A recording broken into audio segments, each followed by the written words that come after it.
Chapter 1. Emma's Difficult Life. My name is Emma. I am 25. People call me beautiful. They see my face and smile. But beauty doesn't fill an empty stomach. It doesn't buy medicine. It can't pay the rent. People don't see my real life. They only see the outside. Inside my life is pain. My story is full of difficult days. My father was a soldier named Robert. He was strong and brave. He went off to war and never came home. His death broke our family. We were left with nothing. No money, no property, no help, only pain and struggle. That day, my childhood ended. I became the head of the household. My mother, Mary, is now old and sick.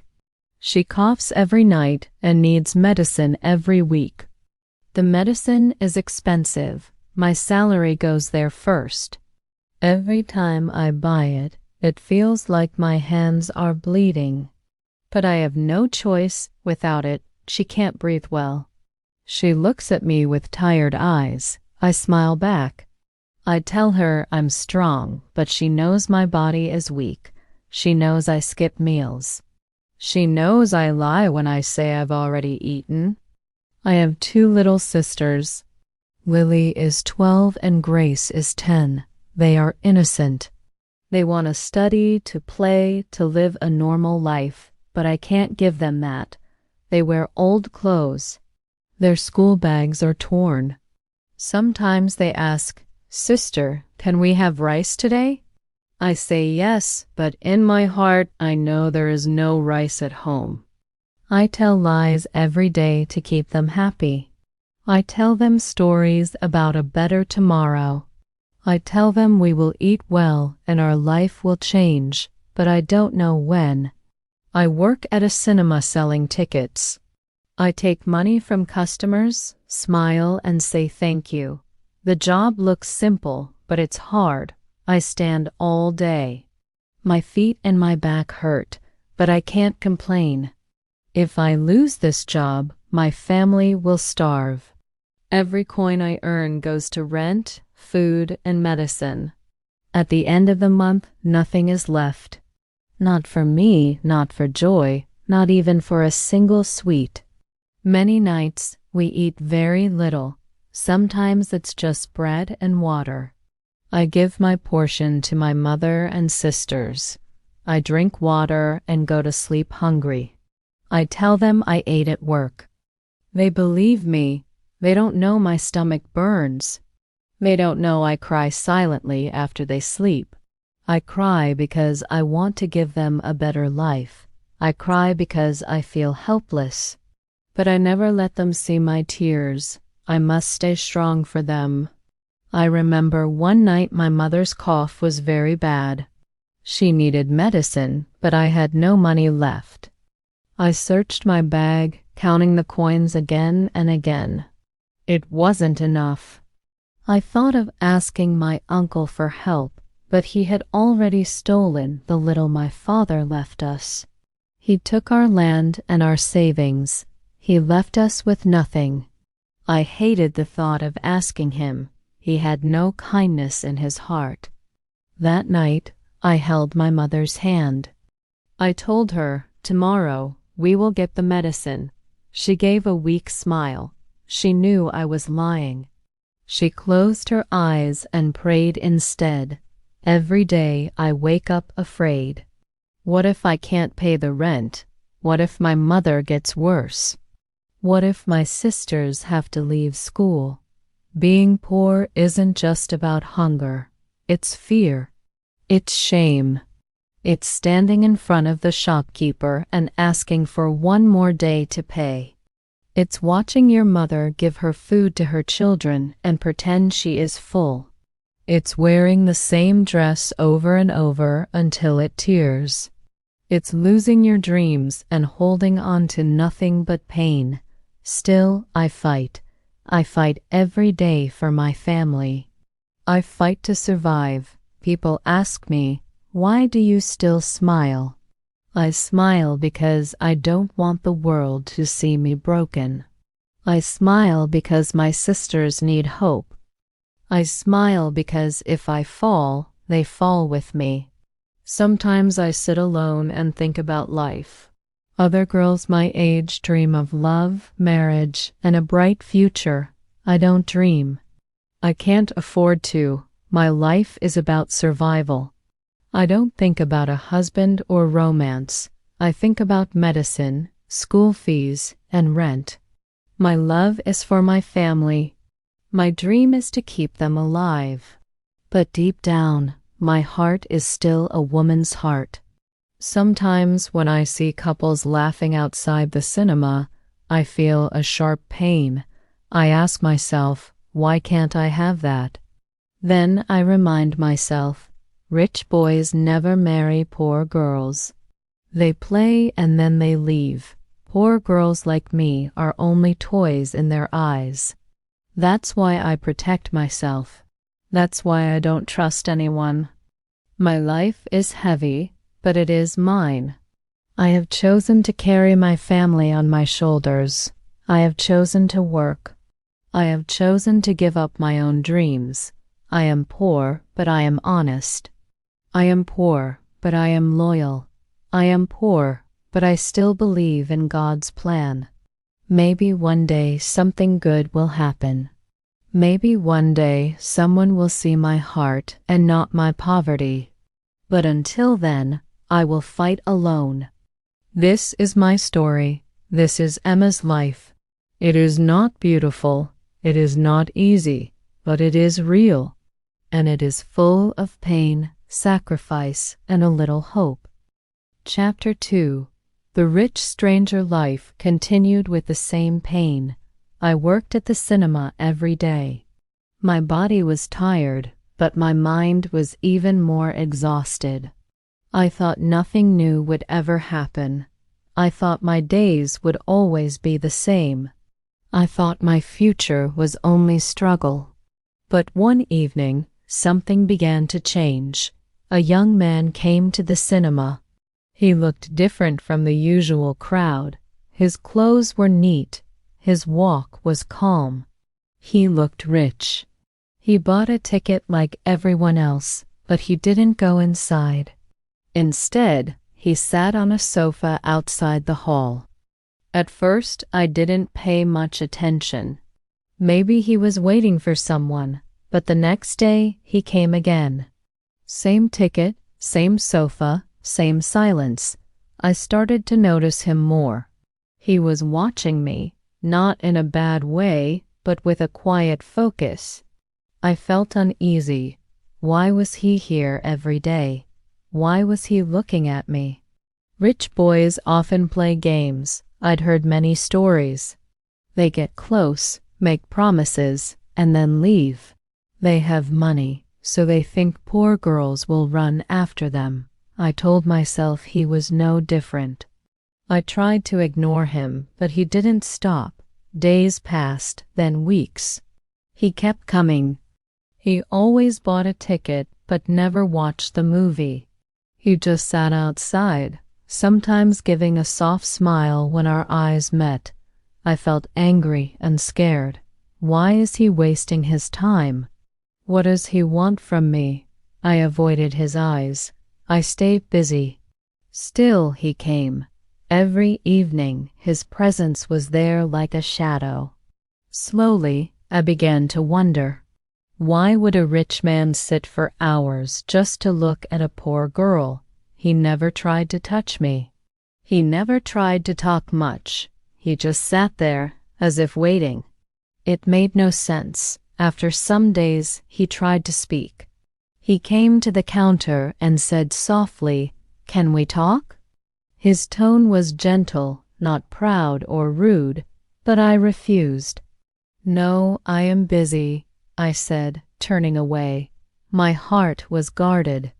I didn't want to give him a chance, but he was patient.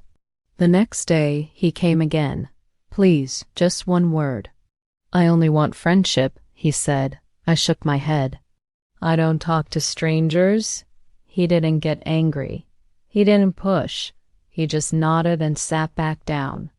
Days turned into weeks, and weeks into months. 3 long months passed like this. He came every single day. He begged me with his eyes, even when he didn't speak. I had never seen someone so patient. Most men would have left after a few rejections, but he stayed. My heart was confused. Why was he doing this? Was it a game, or was it real? I fought with myself. My fear was strong. I remembered the hunger, the nights of crying. I remembered how rich people had ignored my family's pain.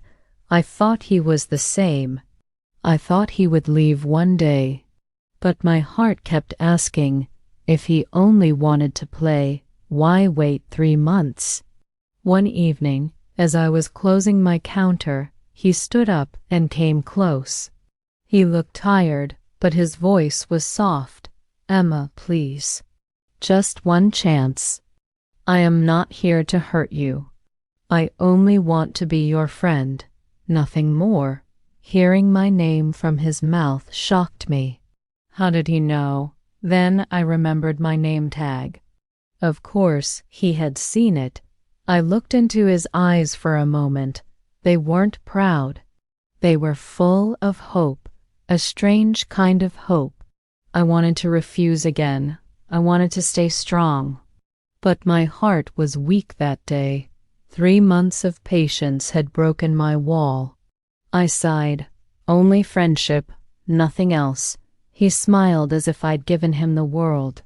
Yes, only friendship, he said. His face lit up like a child receiving a gift. For him, it was a big victory. For me, it was a small, dangerous step. That night at home, I felt uneasy. Did I make a mistake? My mother asked why I looked lost. I told her I was just tired. I couldn't tell her about him. I couldn't tell her about Parker. Yes, by then I knew his name, Parker. From that day, our story began. It wasn't love yet. It wasn't trust yet. It was only a fragile friendship, but deep inside, I was afraid. Afraid because poor girls like me don't have the right to dream. Afraid because rich boys live in a different world. Afraid because my heart was no longer safe. Chapter 3. 3 months of patience. When I said yes to friendship, I thought it would mean nothing. I thought it would end quickly. I told myself it was just a word. I told myself my heart was safe, but I was wrong. That one small yes opened a door, and once it opened, nothing felt the same. The next day, Parker came as usual, but his eyes were different. There was a light in them. He didn't rush toward me. He didn't act proud. He stood a little away and said, "Good evening, Emma." Just hearing my name from him felt strange. For 3 months, he had waited for this moment. I nodded but said nothing more. I was still scared. He seemed happy even with my silence.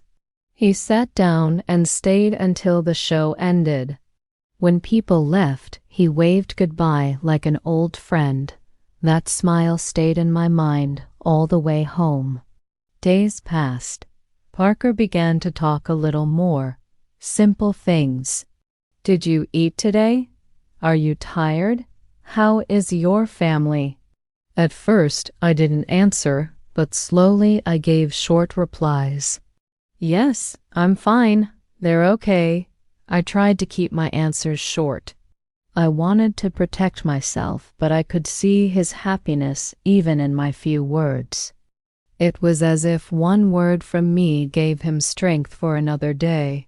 He also started bringing small things. Once, a chocolate. Another time, he left a book on the counter without a word. I refused many times, but he never forced me. If I said no, he simply put the gift back in his pocket. He respected my limits. That made me think. The rich boys I'd heard about were not like this. They showed off their money. They tried to buy attention. Parker was different. He was patient. He was simple. One evening after work, he walked with me to the bus stop. He kept a small distance so people wouldn't talk. He asked, "Emma, are we really friends now?" I looked at him and said, "Yes, but only friends." He smiled like a child. That is enough for me. His happiness confused me. Why would a rich boy be so satisfied with just friendship from a poor girl? At home, I kept thinking about him. My mother asked, "Why are you smiling to yourself?" I quickly said, "Nothing, just work." But my heart knew it wasn't nothing. My heart was beginning to see Parker as more than a stranger. Still, I tried to control my feelings. I reminded myself every day, his family will never accept you. You are poor. Don't forget your reality. As days turned into weeks, we talked more. He shared stories of his childhood. He spoke about his father, Edward, and his mother, Margaret. He spoke about their big house, their business, their place in society. I listened quietly. I could see he had everything I never had. But then he said something that stayed with me. "Emma, I have money, but I don't have peace. When I see you, I feel peace." Those words touched me deeply. No one had ever said that to me. Many people looked at my face, but no one looked at my heart. He was the first one who tried to see inside. Still, I didn't show my emotions. I smiled a little, but inside I was shaking. One night, Parker came to me and said, "Emma, do you know why I kept coming for 3 months? Because I couldn't forget you after the first day. Every time I closed my eyes, I saw you. I didn't want to give up. I wanted you to know my feelings are real." His voice broke. For the first time, I saw tears in his eyes. I looked at him and felt a heavy weight in my chest. For months, I had fought against his presence. For months, I told myself he was like the others. But standing there, I saw his truth, his patience, his tears, his simple words. None of it looked fake. I wanted to cry too, but I held back my tears. That night I prayed before sleeping. "God, if this is real, guide me. If this is a trap, save me." My heart was confused, but in the middle of that confusion, I felt a strange peace. Days later, Parker asked me to go out for tea with him. I refused. I said people would talk. I didn't want problems. But he said gently, "We'll sit in a quiet place. No one needs to know, just as friends." I thought about it all day. In the end, I agreed.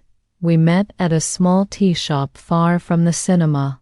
He was already waiting. He stood up when I arrived. His eyes were shining as if he were meeting a queen. We sat and talked. He asked about my family. I told him little by little about my sisters Lily and Grace, about my mother's sickness. I didn't tell him everything that day, but I showed him a part of my struggle.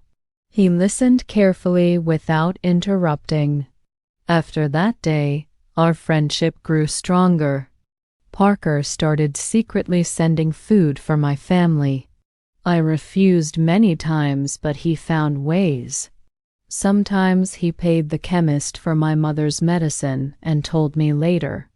I felt angry at first, but when I saw my mother's health improving, my anger melted. My heart knew he wasn't helping out of pride. He was helping because he cared. Slowly, I began to love him in silence. I never told him. I never showed it. But my heart beat differently when I saw him. I smiled for no reason when I remembered his words. He became a part of my thoughts, my prayers, my life. Still, I reminded myself again and again, his family will never accept me. I am poor. I must not dream too much. Yet, no matter how much I tried to control it, my heart kept moving toward him. Love had entered my life quietly, without my permission, and I couldn't stop it anymore. Like, subscribe, and share. Chapter 4. Emma's secret. Parker had become a part of my daily life. He was no longer just the man from the cinema. He was now someone my heart thought about when I was alone. I never told him how I felt, but I knew he could sense it. His patience, his care, his words, they had all touched me. But there was one thing I had kept hidden, the full truth of my life. I had never told him the details of my father's death. I had never told him about the hunger we suffered, the nights my mother cried in pain, or the days I gave my food to my sisters. I smiled in front of him. I acted strong. But deep inside, I was afraid. Afraid that if he knew the whole truth, he would walk away. Afraid that my poverty would scare him. Parker wasn't a man who let things stay hidden for long. One evening, he looked straight into my eyes and said, "Emma, I want to know everything about you. Not just your smile or your words. I want to know your pain, too. Please tell me who you really are." His voice broke something inside me. I had carried my story like a locked box. No one had ever wanted to hear it, but here was a man begging to know. Tears came to my eyes. I looked away, but he said softly, "Emma, don't hide. I can handle your truth." That night, I finally spoke. My words came out heavy, but once they started, they didn't stop. I told him about my father, how proud he was as a soldier, how he left for war with courage, how the news of his death destroyed our home. I told him how my uncle cheated us, taking our land and savings, leaving us with nothing. I told him about my mother's sickness, how every day I had to choose between food and medicine. I told him about Lily and Grace, how their shoes were torn, how their stomachs were never full, how I lied to them every night saying I had eaten when I hadn't. I told him about the shame of asking a shopkeeper for more time to pay. I told him about the nights I sat by the window crying silently because I felt powerless. When I finished, I couldn't look at him. I thought he would be shocked. I thought he would feel pity. I thought he would walk away. But when I raised my eyes, I saw tears running down his face. He was crying. A rich boy crying for a poor girl's pain. "Emma," he said, his voice shaking, "you lived through all this, and you never once asked me for money. Do you know how many girls come to me only for my wealth? They ask for gifts, for clothes, for cars. But you never asked me for a single coin. You carried your pain in silence. That's why I love you. That's why I can't leave you. You're not like anyone else I've ever met." I couldn't hold my tears anymore. I cried in front of him. I said, "Parker, you don't understand. Your family will never accept me. I am poor. I am nothing in their eyes. Even if you love me, they will hate me. And if they hate me, you'll be forced to choose between them and me. I don't want to destroy your family. I don't want to be the reason you lose them." He held my hands. His voice was firm now. "Emma, listen to me. I don't care about money. I don't care about society. I care about you. You are my family now. If they don't accept you, then I will still choose you. I swear to God, I will marry you no matter what happens. I will stand by you, Emma, always." His words shook me. No one had ever spoken to me like that. No one had ever promised me such loyalty. For a moment, I felt like maybe my life wasn't cursed. For a moment, I felt like maybe God had written something good for me after all, but still, I was afraid. I told him, "Parker, you don't know your family. They will never allow it." He smiled softly and said, "Emma, my heart is already with you. And one day, I will make sure the world knows it too. You are not alone anymore." That night, I went home and lay on my bed. I thought about his words again and again. Could it be true? Could someone really love me, not for my beauty, not for money, but for my heart? My tears soaked the pillow.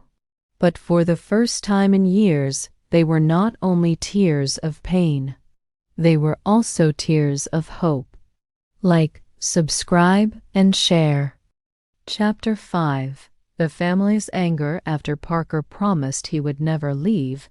I felt a strange peace. For the first time in years, I believed in someone. He spoke with such truth that my heart wanted to trust him, but my fear never left. I kept telling him, "Your family will never agree." He always smiled and said, "Leave that to me. They will understand." One evening, Parker told me, "Emma, I've decided. Tomorrow I will tell my parents about you. I can't hide this anymore. They must know about the woman I love." My heart dropped. I felt panic. "No, please don't," I said. "They will hate me. They will insult me." "I don't want you to face that pain," but he shook his head. "Emma, if I hide you, it means I am ashamed, and I am not ashamed. I am proud of you. I want them to know you are the one I want to marry." I couldn't stop him. His mind was made up. That night, I couldn't sleep. I kept thinking of his parents. They were rich and respected. They lived in a world far from mine. In their eyes, I would be nothing more than a poor cinema girl. My hands trembled as I thought of Parker standing before them with my name on his lips. The next day, Parker sat with his parents. His mother, Margaret, smiled at first. "So tell me, Parker, who is the lucky girl? Which family is she from? What business does her father do?" She was excited, dreaming of a wealthy daughter-in-law. Parker said softly, "Her name is Emma. She is 25. She is beautiful and kind. She is the woman I love." His mother leaned forward. "And her family? Her father's work? Which university did she attend?" Parker looked into her eyes. "Her father was a soldier. He died in the war. She lives with her sick mother and 2 younger sisters. She works at a cinema to support them. She is poor, but she is the best woman I have ever known." The smile vanished from Margaret's face. She stared at him in shock. "Poor? You are telling me you want to marry a poor girl who sells tickets? Have you lost your mind?" His father, Edward, spoke with a heavy voice. "Parker, we are one of the richest families here. People look up to us. Our name has value. Our business has respect. And you want to throw that all away for a girl with nothing?" Parker's heart burned. He replied, "She may have no money, but she has honesty. She has dignity. She has loyalty. She never once asked me for money. She never tried to use me. She's not like the girls who run after wealth. She is different. She is true." His mother's eyes filled with anger. "You are blind. Can't you see? She has trapped you. Girls like her only want to climb into rich families. She must have planned this. She must have played her role well. I will never allow this marriage. I wasn't there, but later Parker told me every word. My chest ached when I heard it. Tears fell from my eyes. I told him, "This is what I was afraid of. They will never accept me. You must listen to them. They are your parents. You can't fight them for me." But Parker's face was firm. He held my hands and said, "Emma, you don't understand. I don't care if the world turns against me. I will not leave you. I can't." I cried harder. "No, Parker, please. You are their only son. They have given you everything. I don't want to be the reason you lose them. Forget me. Marry a girl from your world. Your family will be happy. You will be safe. I will remain only a memory." He stopped me. "Emma, if I marry someone else, I will live like a dead man. My heart belongs to you. I don't want wealth. I don't want people's respect. I want you. Only you." His parents grew more furious. Days passed in arguments. Every time Parker mentioned my name, the house was filled with anger. His mother screamed that he was destroying their family name.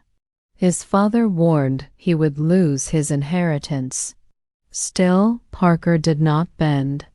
He came to me every evening telling me of their anger. I cried and begged him to give up, but he refused. He said, "Emma, you carried pain all your life and never gave up. Now it's my turn. I will not give up on you." His family tried everything. They threatened. They shouted. They promised him money, property, status. They said he would be cut off if he married me. But Parker looked them in the eye and said, "Take it all. I don't need it. I need Emma." When he told me this, I broke down. I had never known such love. I had never known a man who would choose me over the world. I told him, "Parker, you are too good for me. I don't deserve this."